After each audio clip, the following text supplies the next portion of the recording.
a conexão do CPC de 15 com a teoria da interpretação. Qual é essa conexão e por que nós temos que falar dessa conexão antes de, enfim, começar a poder olhar para os nossos recursos? Uma razão muito simples. Nós precisamos nos perguntar, quando vamos falar de sentença, né? Em primeiro lugar, a gente precisa contextualizar o que é a sentença. Né? A sentença...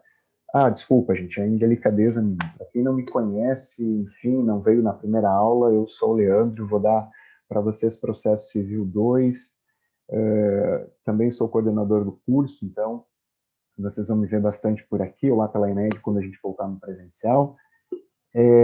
Vocês estavam matriculados com a professora Tatiane, de fato, mas depois houve um rearranjo, né, de carga horária, então nós processualistas, do núcleo de processo civil, que compõe eu, a Tati, compomos eu, a Tati, o Yuri e o professor Ivanoff, nós acabamos nos rearranjando ali nos processos, e essa é a razão pela qual eu vim dar o Processo Civil 2. É uma matéria que eu adoro, eu amo dar recursos, dei algum tempo, depois parei, e larguei ele por uma outra paixão absoluta, que é o direito administrativo, né? Uma paixão que eu e mais 7 pessoas no mundo nutrimos pelo direito administrativo. Então, como o coordenador desce apenas 8 horas na graduação para dar aula, eu precisei escolher nesse semestre, como não está rodando ainda o ADM 2, que é a minha disciplina, eu vim para o processo 2. Mas fechado isso, eu vinha dizendo que, fechado esse plot twist, eu vinha dizendo que é muito importante que quando a gente comece a olhar para a sentença, a gente tome contato com o que ela de fato é. Tá? E então, nós vamos nos dar conta que a sentença no processo civil, na fase de conhecimento, é talvez o principal provimento jurisdicional. Tá? Ele não é o único provimento jurisdicional decisório. Ele também não é o único provimento jurisdicional de mérito. Né? Nós já falamos na aula passada que uma das inovações do CPC de 15 foi justamente trazer a figura do julgamento antecipado parcial de mérito. E isso se faz por meio de uma decisão interlocutória. Professor, mas quem que disse que é interlocutória? O código diz que é interlocutória, 356. Parágrafo 5º do 356 vai dizer essa decisão é impugnável por agravo de instrumento, se é impugnável por agravo de instrumento, e o termo utilizado no parágrafo 5º é decisão, então é decisão interlocutória. Então, a sentença está entre... desculpa, gente, eu moro no centro, super barulhenta a minha rua. Eu vou pedir licença só um pouquinho para fechar aqui, tá? A minha persiana e o vidro e ligar o ar-condicionado, tá?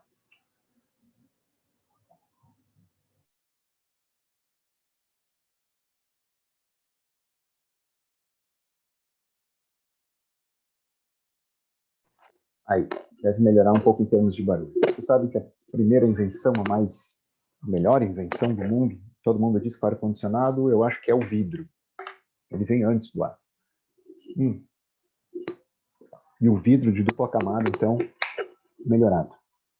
Mas ok, vamos lá, vamos voltar. Então, nós estávamos conversando sobre o que é a sentença, ou o que nós podemos esperar que seja a sentença para a fase de conhecimento, para o procedimento comum. É o principal provimento jurisdicional? Sim, podemos dizer que sim. E quando eu estou falando provimento jurisdicional, vocês então espichem assim no mapa mental, que se tivesse o quadro aqui atrás eu faria. Provimento jurisdicional é gênero, né? E dele nós extraímos os atos decisórios, né, que então são sentenças e decisões interlocutórias, e os atos não decisórios, os despachos e atos ordinatórios. Né? Então, se a gente pudesse colocar isso num quadro, imaginem assim, provimento jurisdicional como gênero, sentença, decisão interlocutória, despacho e ato ordinatório como espécies. Né? Aí na linha de cima, né, você faz uma chave em sentença e em decisão interlocutória, que são os atos decisórios do processo, e uma outra chave em despacho e atos ordinatórios, que são aqueles atos comezinhos de impulso processual sem cunho decisório. Né? Sempre lembrando, a gente vai ver depois lá no processo 3, no semestre que vem, que o CITSE, no processo executivo, muito embora se pareça com um despacho, é decisão interlocutória, porque é uma ordem de pagamento. Quando se diz o CITSE no processo executivo, deve-se entender pague, né? Então, é uma ordem decisória. Então, tem conteúdo decisório. Mas isso é para depois, mais lá para frente. Então, só para a gente pontuar mais ou menos, o provimento jurisdicional é gênero, espécie, sentença, decisão interlocutória, despacho e também o ato ordinatório, tá certo?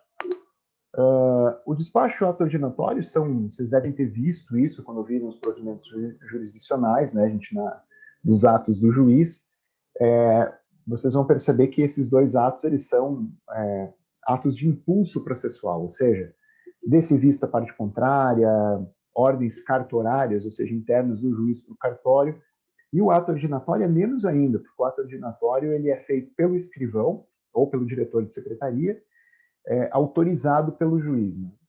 Então, por exemplo, na fase de conhecimento, no procedimento comum, na citação, por exemplo, ela pode ser feita por ato ordinatório. Vocês já viram isso, só estou recapitulando. Jamais. Jamais, porque isso é ato do juiz. Né? Nem que ele delegue esse ato, ele não pode delegar esse ato ao diretor de secretaria ou ao oficial de gabinete, ou sequer ao escrivão. Bom, por que eu estou dizendo tudo isso? Para a gente situar mais ou menos aonde que a gente está caminhando. Nós estamos caminhando na sentença, que é talvez, segundo a imensa gama dos doutrinadores, o provimento jurisdicional mais importante do processo. O que eu preciso que vocês saibam por hora, nesse primeiro momento? Preciso que vocês saibam que o conceito dele, ou melhor, dela, da sentença, está no 203, parágrafo 1º do CPC, e lá está dito mais ou menos o seguinte, que é todo provimento jurisdicional que, com base no 485 ou no 487, soluciona o mérito, né, no procedimento comum, extinguindo a fase de conhecimento. Então, olhem que é um conceito de sentença bastante diferente do conceito de sentença que nós tínhamos no CPC de 73. Para diferenciar, o 203, parágrafo 2º, vai dizer que decisão interlocutória é tudo o que não for sentença. Tá? É um conceito por exclusão. Tudo que não for sentença, portanto, é decisão interlocutória. Bom, consabido esse conceito de sentença,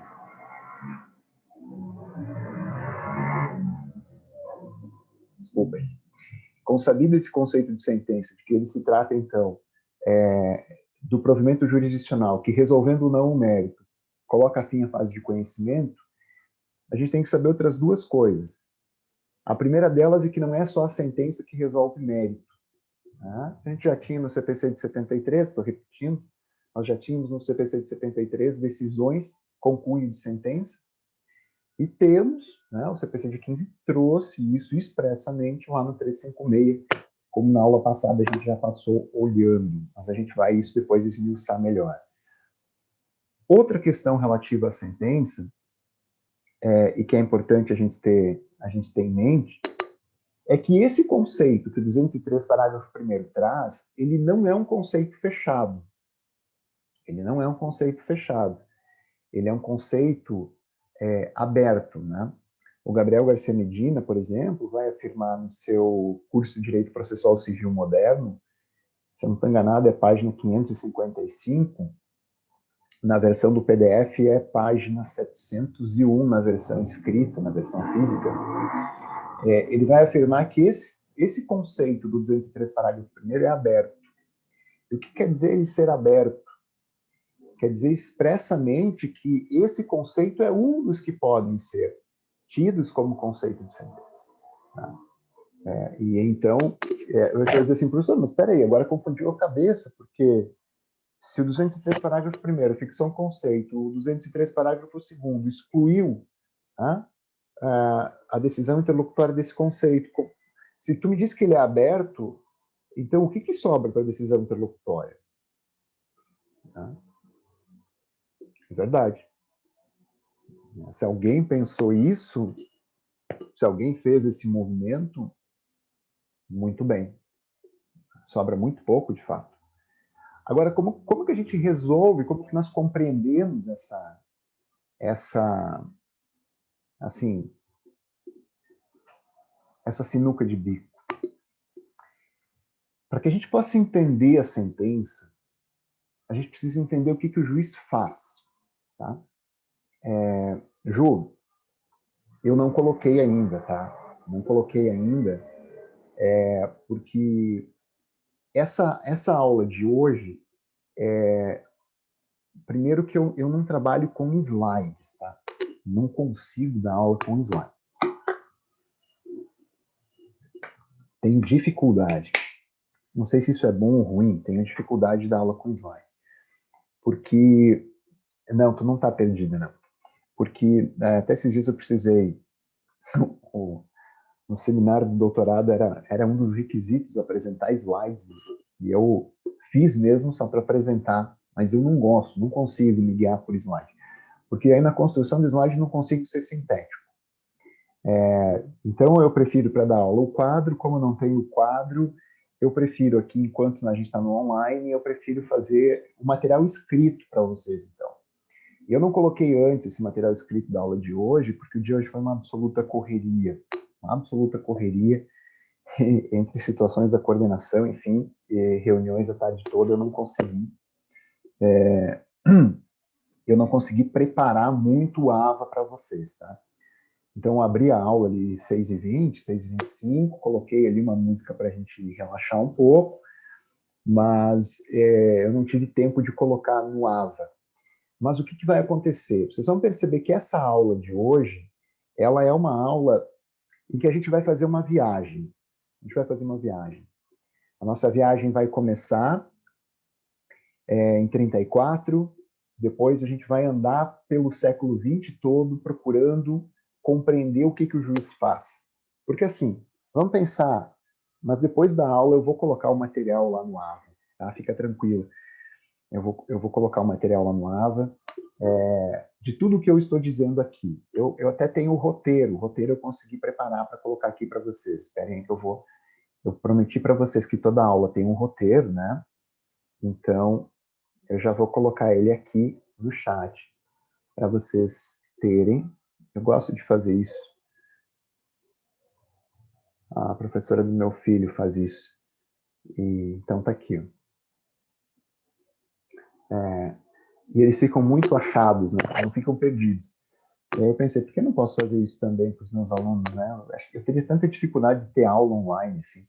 Tenho muita dificuldade, né? As aulas do doutorado estão sendo assim. Então, acaba que eu procuro coisas que eu possa orientar vocês. Eu coloco aqui o roteiro no chat. Gente, deixa eu também dar 2 avisos para vocês, bem importantes, que o professor de processo é assim, né? Ele gosta de começar a aula, engatar na matéria e ir embora. Mas tem 2 avisos que eu preciso dar para vocês. Primeiro aviso é com relação, vocês devem ter visto que o nosso evento ali de abril, ele já está na rua, né? O Law Experience of Foreign Innovation já está na rua, o lei, então chamo ele de lei. O lei já está na rua, a gente já está com o card aí fazendo divulgação. Nós queremos definir até semana que vem quem vai participar, mas tem surpresas muito boas que a Tássia e o Yuri, que estão na coordenação do evento, estão trazendo. Então, se vocês derem uma olhadinha ou no Instagram do DA, a Ângela compartilhou lá, ou no meu Instagram também, que eu esqueci de colocar na aula passada, eu acho, vou colocar aqui no chat também, no meu Instagram. Pro, Oi.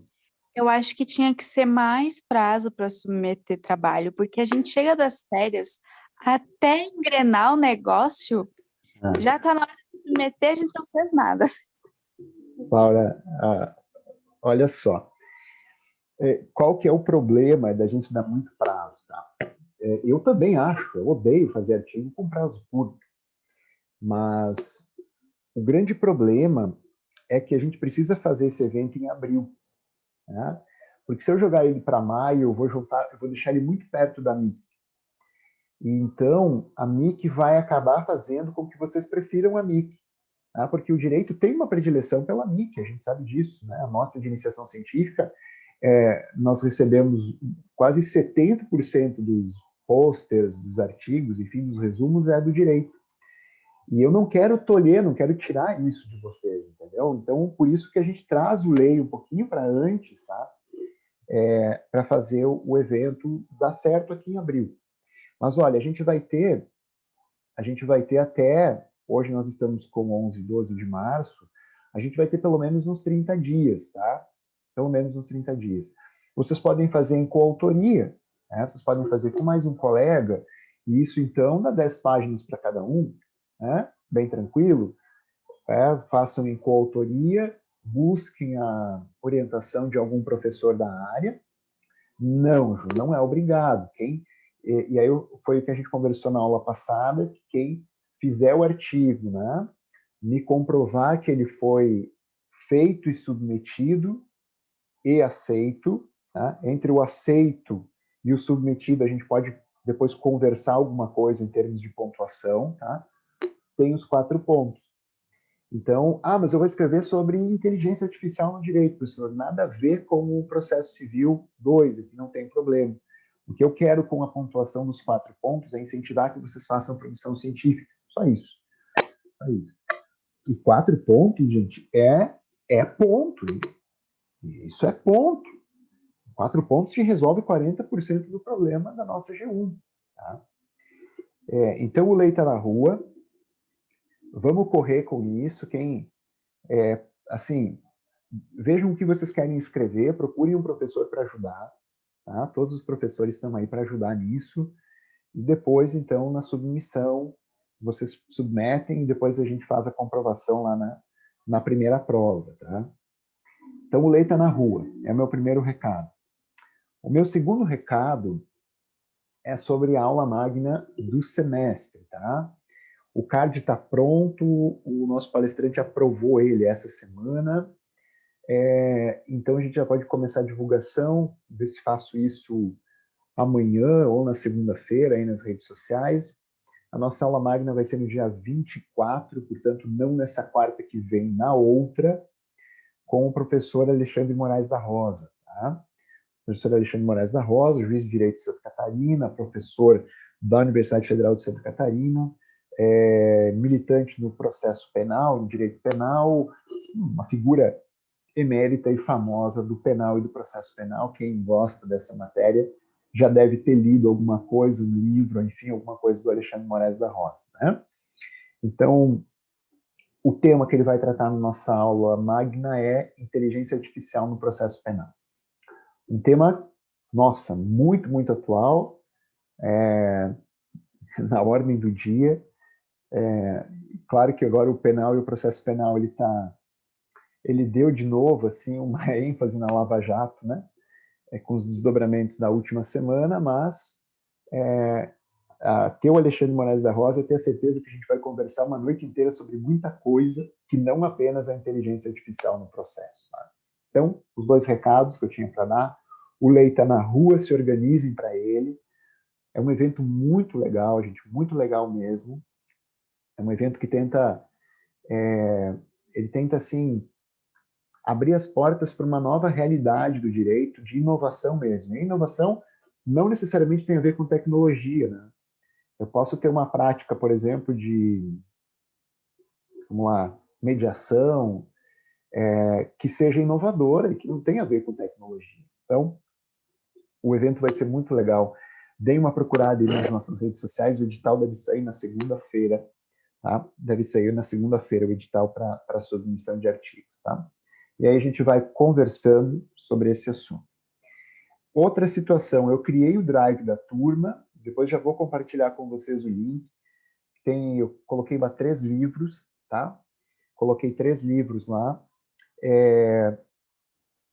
Um desses livros é o livro esse curso de Direito Processual Civil Moderno, do Medina. O outro é o Código de Processo Civil comentado do Marinoni, do Mitidieri e do Arenhart.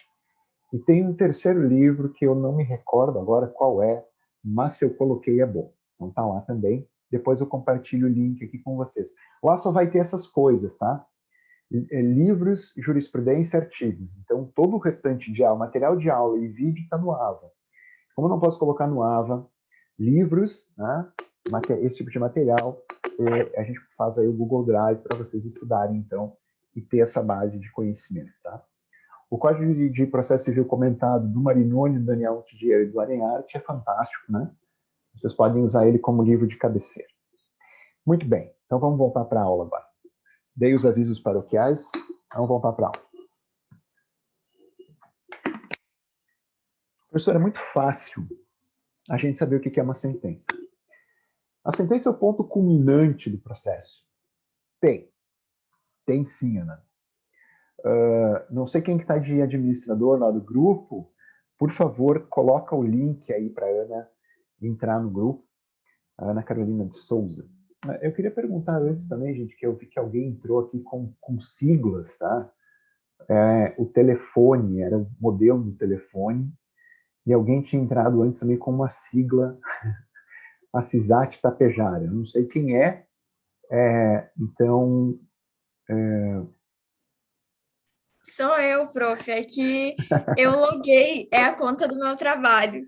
E eu loguei, não sei porque agora toda vez que eu acesso uma reunião, loga com a conta do meu trabalho, só que é a minha, daí eu tenho que ir ali, trocar a imagem, trocar o nome. Legal, bacana. Não, eu fiquei curioso, né? Eu vou tentar desinstalar e instalar de novo para ver se dá um jeito nisso. É tranquilo, né? Nas reuniões que eu tenho na AGU também, na Advocacia Geral da União, acontece muito, porque eu compartilho o Teams, né? O Microsoft Teams, então meu filho faz a aula no Teams e seguido eu entro nas reuniões da AGU como Miguel. E aí eu pergunto, quem é esse Miguel, né? Aí vão ver o sobrenome, eu tenho que fazer a mesma coisa, eu tenho que sair, trocar e deslogar. Mas tudo bem, era só para saber. E quem entrou ali, gente, com a sigla do telefone, também depois me ajuda, me manda um oi para dizer quem é, porque daí eu sei. Porque às vezes, se eu não tenho tempo de fazer a chamada na aula, que eu sou meio desligado para isso, eu tenho um recurso aqui que eu recupero quem logou. E aí, de repente, me aparece ali o Asus, não sei o que das quantas, não vou saber quem é, né? Então, isso já fica complicado depois para a frequência, tá bom? Mas, enfim, já solucionamos isso também. Bom, tu me falou que tu é de Tapejara, eu ia mostrar uma sentença de Tapejara depois, então acho que eu não vou mais mostrar. Mas, enfim, depois eu penso lá na frente se eu mostro, se eu não mostro. Bom, tu deve saber qual é, se tu mora em Tapejara, tu deve saber de uma sentença super polêmica de alguns anos atrás, aí de Tapejara. Então, mas é tão ruim, porque às vezes se conhece as pessoas, enfim, eu acho que eu não vou mostrar mais, não. Bom, deixa o suspense, depois qualquer coisa, lá no final a gente vê trocando, os nomes eu já apaguei, lógico, né, mas a situação as pessoas sabem, mas também o processo não correu em segredo de justiça, então também não haveria problema. Bom, tá aí o chat, então, para quem, o link para quem não está no grupo ainda, tá, gente? O grupo é legal porque a gente resolve as coisas por ali mesmo. Hoje de manhã eu precisava conversar com o Neuro e com o Vini sobre uma situação, criei um grupinho, né, a gente conversou ali que tinha conversado, depois já desfizemos o grupo. Então tá aí, entrem ali quem não tá no grupo ainda. Então tá, agora sim, vamos lá, vamos voltar para o nosso processo 2. Sentença é o ponto, tá? Ela falou que a gente ia fazer uma viagem, Leandro, e aí? Isso mesmo. Só que para a gente começar essa viagem, a gente vai viajar na teoria do direito, na teoria da interpretação. Qual é a razão disso? Por que eu preciso saber, Leandro? Eu estou cansado, cara, dessa história. Eu tive isso com o Fausto lá, achei um pé no traseiro o negócio. Agora tu vai começar processo 2, que é recursos. Eu achei que tu já ia começar ali na sentença, depois os artigos, os recursos e tudo mais. Bom, eu tenho uma notícia para dar para vocês. Eu não sou um professor que gosto de fazer esse cara crachá para ensinar processo. Ou seja, ir no código, né, olhar o artigo e dar aula achando que isso é o que serve. Eu tenho um problema muito sério com isso. Eu prefiro compreender. Né? Porque, então, como a gente viu na aula passada, se a gente consegue compreender o conceito de sentença do 203 parágrafo primeiro, a gente já faz algumas sinapses diferentes, né, que vão nos dizer que, por exemplo, não existe mais sentença ilíquida. Mas, Leandro, tu que pensou isso? Não, é o código que está dizendo isso. Se o código me diz que colocar fim à fase de conhecimento é sentença, uma sentença líquida não coloca fim à fase de conhecimento, ela protrai a fase de conhecimento no tempo até que eu liquide a sentença.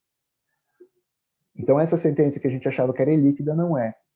Percebem? Então, eu preciso compreender, né? Eu preciso compreender. Na aula passada, a gente viu alguns direitos fundamentais processuais que nos ajudam a compreender, né? Hoje, a gente vai fazer uma volta pela teoria do direito para que a gente possa compreender outras coisas. Notadamente, a gente compreender o que o juiz faz quando ele decide.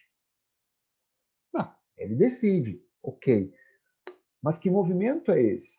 Esse movimento ele é um movimento de interpretação, ele é um movimento de convencimento.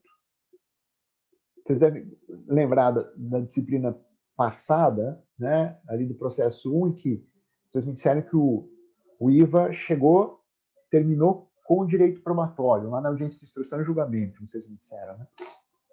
Ok. Como que o juiz se convence para julgar? O que ele faz? O que ele faz, na verdade? Interfere ele está com fome ou não está com fome? Interfere o partido político que ele tem? A crença religiosa? Interfere as amizades que ele tem? O círculo? O pensamento ideológico? A forma como ele enxerga o mundo? Isso muda? Ou o direito deveria ser uno e não permitir esse tipo de suscetibilidade do juiz? Tá? Então, olhem que a gente está dentro, a gente está começando agora a olhar a sentença, né? E para quem está chegando agora, 203 do Código de Processo Civil, tá? A gente está chegando para começar a olhar a sentença, porque a principal coisa que eu quero que vocês entendam é o que o juiz faz. A Roberta me colocou aqui no chat, ele tem que se basear na lei. Ok, é uma das coisas nas quais ele precisa se basear. Mas se a gente lembrar daquele juiz boca da lei do positivismo exegético, né, o juiz não podia interpretar nada, ele tinha que absolutamente seguir, ele apenas dizia o direito, porque o direito já estava posto. Aí chamavam esse juiz lá, vocês lembram isso da disciplina com Fausto, né? Se tiveram teoria do direito com Fausto, sim ou não? Não, a gente teve com a Tássia. Nossa, saiu da excelência para entrar na perfeição, né? Ou com o Fausto ou com a Tássia. Perfeito, gente, perfeito. Então a Tássia deve ter dito para vocês, em algum momento, do positivismo exegético, que sucede no positivismo normativista. O positivismo exegético, que era o juiz boca da lei, que os franceses cunharam la bouche de la loi, né? Então, era aquele juiz que ele não podia se desvirtuar do que estava rigorosamente escrito. Não havia espaço para interpretação, né? É hermenêutica, exatamente hermenêutica. Andriele me coloca aqui no privado. O que vocês me colocam no privado eu não leio, tá? Eu não divulgo, porque justamente está aqui, mensagem direta privada. Mas não tem nenhum conteúdo sigiloso, né? Andriele me falou aqui sobre hermenêutica. Hermenêutica do juiz, sim. O que é hermenêutica? É exatamente esse movimento de interpretação. Então, a Roberta me disse, ele precisa se basear na lei, certo? Mas ele também se baseia no espectro que está em volta dele. Ele também precisa olhar para outras situações, como, por exemplo, eu interpreto a lei, não interpreto? Eu estou perguntando tudo isso porque a gente vai começar a fazer um movimento e eu acredito que vocês devam ter visto pelo menos uma dessas obras que eu vou falar para vocês agora na teoria do direito com a Tássia. Tá? Porque assim, gente, lembra que a gente falou na aula passada, nós acabamos a aula assim, quase que com uma certeza, né? No sentido de que o Código de 15, com os direitos fundamentais processuais, aqueles que nós vimos, ele deixava bem claro que ele queria um sistema jurídico no processo civil, né? A gente não pode misturar isso aqui com o processo penal, mas no processo civil, um sistema jurídico que desse segurança jurídica. Tá? Então, vamos lá. Se nós imaginarmos um paralelo com o processo penal, principalmente o que está acontecendo nesse momento, agora, do processo penal, a gente está trabalhando com essa situação da reversão da Lava Jato, enfim, ali com a decisão do Fachin, a gente começa a perceber que o processo penal ele está longe de entregar a segurança jurídica, né? Ele está longe disso. E aí, não sei se vocês têm acompanhado, mas a PGR recorreu da decisão lá do Fachin, justamente para pedir segurança jurídica, né? Aí alguém poderá dizer, bom, mas basear a segurança jurídica sobre matéria de que o juiz era incompetente, não tem como ter segurança na incompetência do juízo, né? Principalmente porque lá no processo penal a gente trabalha com o princípio do juiz natural. Mas aqui no processo civil, que lida com coisas muito mais fáceis, bom, a gente quer um sistema jurídico que entregue segurança jurídica.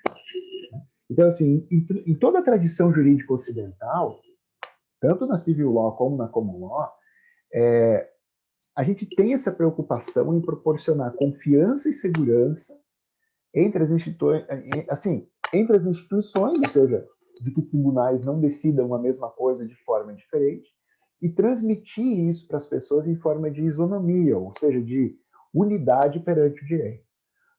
Então, um ambiente seguro e confiável, ele é essencial para que as pessoas exercitem a autodeterminação, a liberdade. Então, porque eu vou saber então que eu vou poder escolher como eu ajo, vou poder escolher a minha ação entre fazer e deixar de fazer alguma coisa, diante das consequências jurídicas que isso me traz, né? Então, eu sei, por exemplo, que eu não posso ir para a internet proferir ofensas a uma determinada pessoa, porque isso tem consequências jurídicas. Então, eu limito a minha liberdade, a liberdade que eu teria de vir, né, falar impropério sobre uma determinada pessoa, porque eu sei que eu posso ser responsabilizado civil e criminalmente. Então, isso é autodeterminação. Eu me autodetermino, ou seja, eu circunscrevo, eu limito a minha liberdade a partir do que as normas jurídicas me dizem que é crime ou que é ato ilícito, então eu vou sofrer uma sanção do sistema por conta disso. Esse ambiente seguro e confiável, né, que assegura, então, essa autodeterminação, ele também dá ensejo a um tratamento idêntico na mesma ordem jurídica, que a gente chama de igualdade perante o direito. Eu lembro que a gente falou na aula passada daquelas ações da CRT, alguém colocou no chat para mim que, professor, aquelas ações a minha vizinha tinha e tal, ela queria ajuizar a ação, coisa e tal. E aí o que acontecia? Alguns recebiam uma pequena fortuna, outros recebiam um valor muito pequeno, muito baixo, porque justamente havia um entendimento discrepante dentro do Tribunal de Justiça do Rio Grande do Sul, né? Então, eu tinha algumas câmaras decidindo que o valor da ação deveria ser computado como do último dia antes do balanço, e outras câmaras de julgamento dizendo que não, que tinha que ser computado o valor do dia seguinte, ou seja, o quíntuplo, né, da privatização.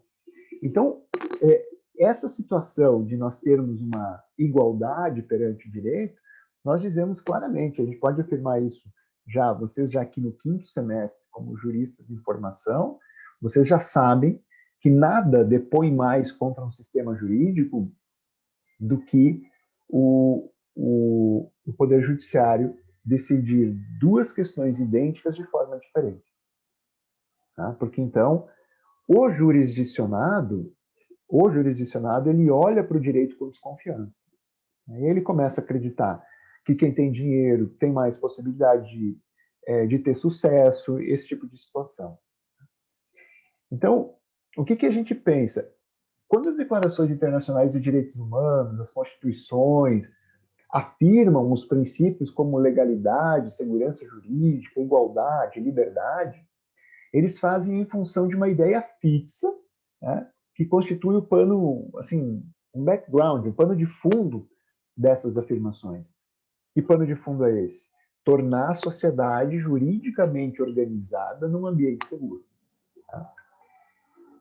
E um ambiente seguro, um ambiente juridicamente seguro, ele só se implementa por meio de um direito que reúna 4 características que eu falei na aula passada já isso para vocês.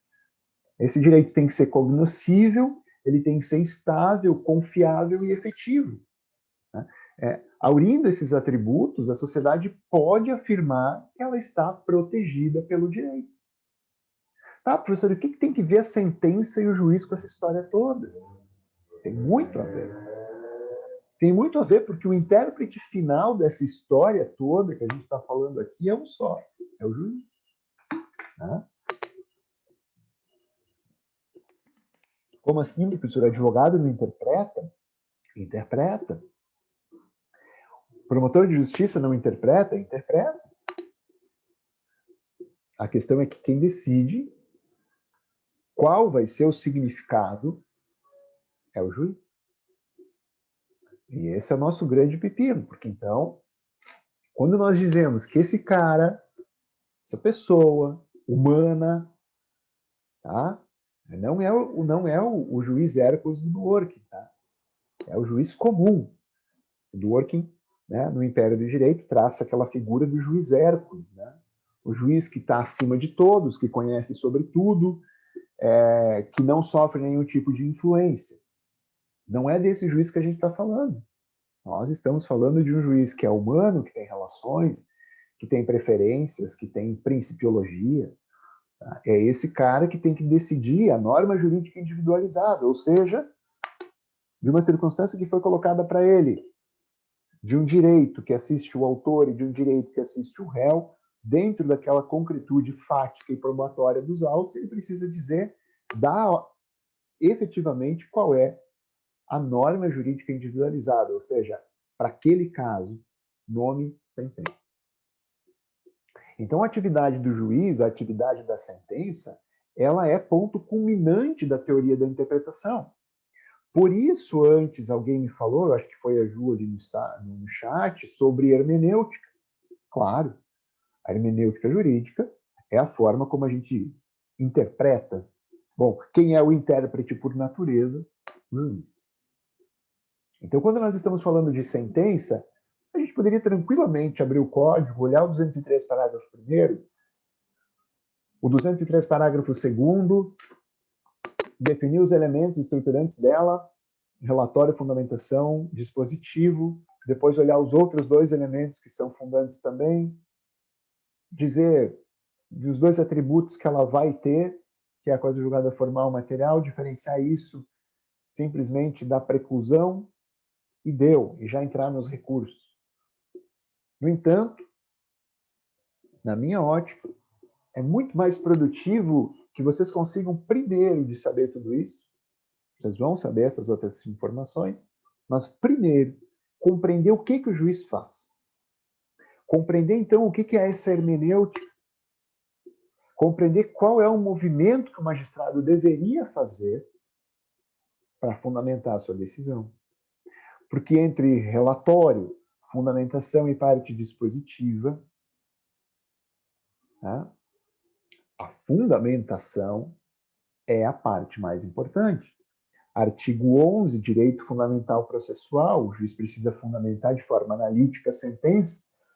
Artigo 489, parágrafo 1º, 7 situações, em 7 incisos desse parágrafo 1º, em que o juiz, se não se desincumbir de fundamentar essa sentença, ela é nula por ausência de fundamentação. Né? Então, vocês vão ver isso, nós vamos ver isso já a partir, acho que do fim dessa aula. No entanto, eu preciso que antes vocês consigam compreender o que o juiz faz, qual é a atividade que ele faz ao sentenciar. O que ele pensa, qual deveria ser o iter lógico pelo qual ele deveria passar. Para a gente compreender isso, eu preciso fazer essa voltinha pela teoria do direito para entender qual a razão da interpretação ser tão importante. Então, vamos lá. Por que então, essas 4 características, cognoscibilidade, estabilidade, confiabilidade e efetividade, por que elas são tão importantes e por que, então, dentro dessas 4 características, a sentença está inserida? Um direito cognoscível é um direito que se dá a conhecer. Um direito que se dá a conhecer. Aqui já se manifesta o primeiro problema. Por quê? Porque todo dispositivo e todo texto são passíveis de mais de uma interpretação. Eu falei para vocês na aula passada. A casa é o asilo inviolável do indivíduo. O que é casa? Carro pode ser casa. O STF já definiu que escritório de advocacia para fins do sigilo profissional é casa. Então, né, ou então, se alguém leu aquele outro livro do Dworkin, A Lei do Império do Direito, que é o Levando os Direitos a Sério, o Dworkin trabalha com um exemplo bem claro disso. Ele chega num parque e tem uma placa escrita: são proibidos veículos no parque.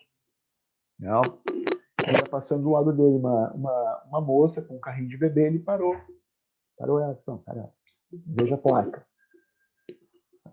Veículos são carros, né? Não, veículos são carros, não sei, podem ser carrinho de bebê, patinete, skate, né? Então, e o texto jurídico, né, gente? Além de ele ser passível de mais de uma interpretação, ele é uma metalinguagem, né? Como qualquer outra ciência, é uma metalinguagem. O que é isso? A metalinguagem são termos técnicos. E aí você vai dizer assim, ok, quando a gente vai pegar um exame, por exemplo, médico, a gente abre aquele relatório, entende bolhufas. Por quê? Porque é uma outra metalinguagem médica. A metalinguagem jurídica, durante muito tempo, ela inclusive foi utilizada para fazer com que o direito não fosse cognoscível, que ele não se desse a conhecer. E então ele ficasse restrito àquelas poucas figuras que sabiam interpretar o direito, ou que sabiam o latim, ou enfim, essa história toda. Tá? Então a gente já tem essa primeira dificuldade. Tá? Vamos pensar o seguinte, olha só. Lá no 976 do CPC, a gente tem o IRDR. Já deve ter ouvido falar desse. Mas a gente vai falar melhor dele quando olharmos mais para frente os recursos e a ordem dos recursos do tribunal. O IRDR, a gente chama isso de incidente de resolução de demandas repetitivas. Tá? Isso vai acontecer quando um dos tribunais de vértice, STJ ou STF, afetar uma determinada matéria para julgamento, com efeito paralisante nos outros recursos. Tá? O IRDR, por exemplo, a gente pode enxergar ele de várias formas. Eu posso enxergar ele como uma técnica de uniformização de jurisprudência. Tá? Então, quem escreveu o Código de Processo Civil, está lá na exposição de motivos, tem o IRDR como uma técnica de uniformização de jurisprudência. Ou seja, como um mero método de solução de questões repetitivas. Agora, a gente também pode olhar para o IRDR de uma outra forma. Né? De uma outra forma, ou como algo no sentido de uniformização ou de solução de questão repetida. Aí você vai dizer assim, professor, mas é legal que o Poder Judiciário resolva, por exemplo, 3.000 casos de uma vez só? Se eles de fato se tratarem de casos fáceis, que já tem um precedente, já tem uma decisão, que é um provimento jurisdicional tido em nível de jurisprudência no mínimo persuasiva, sim, do IRDR. Então é essa situação. Então vejam, eu posso trabalhar com a figura da cognoscibilidade, sim, mas a gente tem dificuldade no direito para trabalhar com ela. Mas o direito tem que se fazer cognoscível, ele tem que se dar a entender. Não só para nós, técnicos, né? Científicos, não só para nós, mas para aquele sujeito que precisa da jurisdição, que ajuiza uma ação, né? Que é autor. Então, né? Ele também tem que se dar a entender pro jurisdicionado. Depois ele teria que ser estável, ou seja, não mudar de forma abrupta. Mas e aí? É o óbvio ululante que a mudança é essencial no direito. Afinal de contas, né, o próprio Paulo Grossi já nos advertia que a sociabilidade jamais pode ser separada do direito, ou seja, sociabilidade é aquele caldo social que está fervendo ali na rua e que interessa ao direito. Ele não pode determinar o direito, mas ele interessa ao direito, no sentido de daqui a pouco ser modificada uma interpretação. Então, mas a estabilidade que se deseja é aquela que protege o direito de mudanças abruptas, repentinas. Né? Porque Se o ser humano precisa projetar, se eu tenho que projetar a minha autodeterminação, meu exercício de liberdade, eu só posso fazer isso com previsão, com previsibilidade, só posso fazer isso com estabilidade. Né? Então, o exercício da liberdade leva em conta as consequências jurídicas. Se eu não souber, se eu não tiver estabilidade quanto a isso, eu não vou saber me autodeterminar. Então, eu teria que ser estável. Bom, também teria que ser confiável, ou seja, que grau de confiabilidade nós depositamos no direito. Hoje, se eu perguntasse isso hoje a vocês, olhando para a atividade do juiz e para o que nós estamos vendo agora, ou seja, sentença, qual é o grau de confiabilidade que se deposita no direito?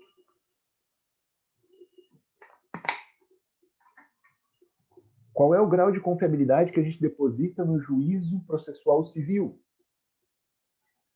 Se você pensar no que aconteceu na última semana, aqui a gente tem um problema de grau de confiabilidade. Né? Quer dizer assim, professor, mas desde 2014, 2015, o pessoal vinha falando no Lava Jato, ela vinha acontecendo, vinha punindo pessoas, e agora o ministro do STF vem em 2021 e diz que o juízo era incompetente para a principal figura, enfim, que foi condenada na operação. Tá? E aí, então, quando você diz isso, vamos lá, eu tenho um problema, que é, então, um problema de confiabilidade. Por quê? De duas uma. Ou a Lava Jato, de fato, estava errada e proporcionou lawfare, ou então, agora, o STF dá essa canetada da incompetência muito tardiamente, né, para responder essa questão. Isso quebra a confiabilidade do direito? Talvez quebra. Duas pessoas no chat me responderam que esse grau de confiabilidade é muito baixo. Muito baixo.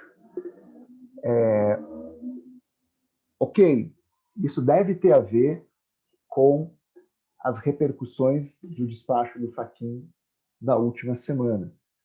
E aí eu concordo, isso não é bom para ninguém, não é nem bom. Se você, eu não quero entrar num detalhe muito forte, muito firme, porque é um ambiente conflagrado, né? O grande problema dessa discussão é que ela foi politizada, e aí, então, isso acaba tendo um ônus, né? Eu ia falar disso, mas quer quem tenha sofrido, vamos lá, quer quem tenha, de um lado, sofrido, então, com uma condenação para depois descobrir que o juízo era incompetente, quer quem, então, do outro lado, pense que tudo estava certo, correto, e que agora caiu por terra por uma decisão do Supremo, os dois lados vão reclamar que falta confiabilidade. Os dois lados vão reclamar que falta confiabilidade. Tanto o lado da defesa dos réus da Lava Jato, que vão dizer o seguinte: meu cliente ficou preso 500 e tantos dias e agora dizem que o juiz é incompetente, aí esse tempo volta? Não volta. A propósito, né, é um baita tema do TCC esse, da responsabilidade civil do Estado nesse tipo de circunstância. Aí, do outro lado, o raciocínio também é grave, porque vai dizer o seguinte: olha, peraí, tudo que nós fizemos na Lava Jato, tudo que se construiu, então, de combate à corrupção, para lá para cá, agora vem à tona uma decisão do Supremo que, então, enterra isso numa questão que pode parecer até uma efeméride, pode parecer uma situação muito simplória de competência. Só que tem uma outra questão muito... atrás disso tem uma outra questão bem complicada, que é a questão também dos julgamentos dos habeas corpus de suspeição do juiz Sérgio Moro. Né? E não é no civil, mas o juiz Sérgio Moro é um bom exemplo desse pensamento que eu estou tentando vocês fazerem. O que o juiz pensa ao decidir? Algumas escolhas dele interferem na atividade de decisão dele. É uma questão complicada, muito complexa, porque esse sujeito que tem a incumbência legal de decidir, olhem o quão gravoso é esse ato de sentenciar. Né? É muito gravoso esse ato de sentenciar. Ontem mesmo eu estava lendo uma decisão, uma sentença do TRF da primeira região, de um juiz que é meu conhecido, foi colega da minha irmã de faculdade, um amigo, acho que até Sananduva, Tapejara, não lembro agora se é Sananduva ou Tapejara, mas acho que é Sananduva, Rolando. É uma decisão de ontem que permitiu algumas entidades de juízes comprar vacina diretamente dos laboratórios. Não sei se vocês viram, isso está aí no Conjuro, no Migalhas, aí vocês encontram, inclusive, o teor da sentença dele, autorizando essa entidade representativa de juízes a adquirir as vacinas diretamente nos laboratórios. Eu fui ler a sentença, já pensando nisso na aula de hoje, no que eu falaria a vocês, no que nós discutiríamos. E, de fato, a sentença ela é contaminada de alguns elementos, né, que não deveriam constar numa sentença. Alguns até elementos que passam por cima da própria competência do Poder Legislativo para fazer algumas coisas. O que acontece? Eu estou tentando mostrar para vocês que o sistema como um todo, seja ele civil ou penal, de processo civil, de processo penal, ele tem que ter algumas características básicas que façam ele ser seguro, entregar a segurança jurídica. Uma dessas situações é ele ser confiável. Vocês estão me dizendo aqui que ele não é confiável. Né? Por quê? O que acontecia com a cognoscibilidade, com a estabilidade, que eram atributos objetivos, tá? A confiabilidade ela tem um elemento diverso, né? Ela tem um elemento subjetivo. Por quê? Porque esse elemento subjetivo ele faz parte daquele núcleo duro da segurança quando se praticam atos efetivos de disposições da vida. Então, vamos lá, levando em conta uma interpretação do direito conhecida e estável, mas esse é o ponto em que, de fato, eu tenho a repercussão na vida das pessoas daquilo que o Poder Judiciário está fazendo, ou seja, que, em última análise, o juiz está fazendo, que é sentenciar. Então, vejam, dessas três características, qual que o nosso sistema jurídico tem? É cognoscível? É estável? É confiável? E agora, será efetivo? Né? Uma sociedade que não se mostra, vamos lá, o que a efetividade traz? Vamos pensar, se eu tenho, então, uma previsão normativa, conhecível, estável, confiável, mas que seja inoperante, inefetiva, que não tenha condições de se impor, né? Bom, aí eu tenho outro problema, tenho uma falta de efetividade. O que resulta, então? Assim, ó, esse exame assim, bem simples, bem perfunctório, superficial que a gente fez, desses 4 atributos de uma sociedade segura e protegida pelo direito, que a segurança jurídica, né? A segurança jurídica fornece, na verdade, o que ela vai nos dizer? Ela é uma condição, a reunião desses 4 atributos para dar segurança jurídica é uma condição para que a gente possa exercitar liberdade e igualdade. Né? Exercitar a liberdade, fazer as escolhas dentro do que nós podemos ser responsabilizados e a igualdade perante o direito. Como, entretanto, por meio de qual instrumento o sistema jurídico brasileiro tenta conseguir essas coisas? Olha que interessante o que a gente está falando, olha o movimento que nós estamos fazendo. Nós estamos dizendo que para que um sistema jurídico seja capaz de proporcionar segurança jurídica, e segurança jurídica é o cânone de todas as constituições modernas. Então, se você pegar uma ideia fixa em todas as constituições, desde a Constituição de Weimar, 1919, na Alemanha, para frente, é a segurança jurídica. Bom, a gente está dizendo que para que um sistema jurídico consiga ter segurança jurídica, entregar segurança jurídica, ele tem que ter 4 características: ser conhecível, estável, confiável e efetivo, para que a gente possa exercitar a liberdade e nos vermos entre nós, jurisdicionados, iguais perante o direito. Mas qual é o instrumento que o sistema se vale para isso? Cada sistema, na common law, na civil law, tem um mecanismo diferente para isso. Na civil law, ou seja, aqui entre nós, é a lei. É a lei. É por meio do princípio da legalidade. Tá? Assim é, então, que lá no artigo 5º, inciso 1º da Constituição, todos são iguais perante a lei. Artigo 5º, inciso 2º, ninguém é obrigado a fazer ou não fazer alguma coisa senão em virtude de lei.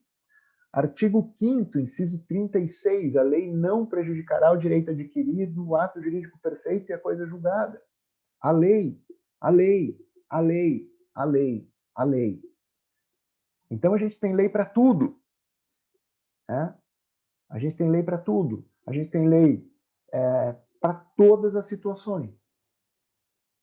Uma hemorragia legislativa, dizem alguns. Lei, lei, lei, lei. E na common law? O que a common law pega de instrumento? A common law pega de instrumento o precedente. Não a lei. O precedente. Estão notando? Então vamos lá. A Constituição de 88 busca promover segurança jurídica, liberdade e igualdade por meio da lei. O problema, e olha, agora a gente está entrando para reconhecer o que isso tem a ver com a sentença e o tamanho do buraco que a gente está enfiado. Então, a Constituição Federal tenta promover segurança jurídica, liberdade e igualdade por meio do instrumento que é a lei. Qual é o problema? O problema é que, ao fazer isso, ela pressupõe uma relação entre a lei e a jurisdição, entre a lei e o juiz, que hoje não existe mais. Não existe mais. Quando o legislador constituinte ele erigiu o princípio da legalidade como esse sustentáculo, esse bastião da segurança jurídica, da liberdade, da igualdade, ele apostou no modo de funcionamento da separação de poderes que não tem mais, que não existe mais. E não existe mais por uma razão singela e importante. Qual é? Aplicar a interpretar o direito não é tão simples quanto essa fórmula pensou que era. E é precisamente esse ponto da construção teórica que a gente precisa de uma passada de olhos na teoria do direito. Compreenderam? Por que a gente tem que dar essa volta? Porque a gente baseou todo esse sucesso dessa estrutura de um sistema jurídico cognoscível, estável, confiável e efetivo, que entrega, então, segurança jurídica, que nos permite exercitar liberdade e igualdade. Nós usamos e tentamos fazer isso por meio da lei, acreditando que a lei e o juiz eram um caminho unívoco. Simples. Mas não é. Mas não é. Porque aplicar e interpretar o direito é muito mais complexo do que isso.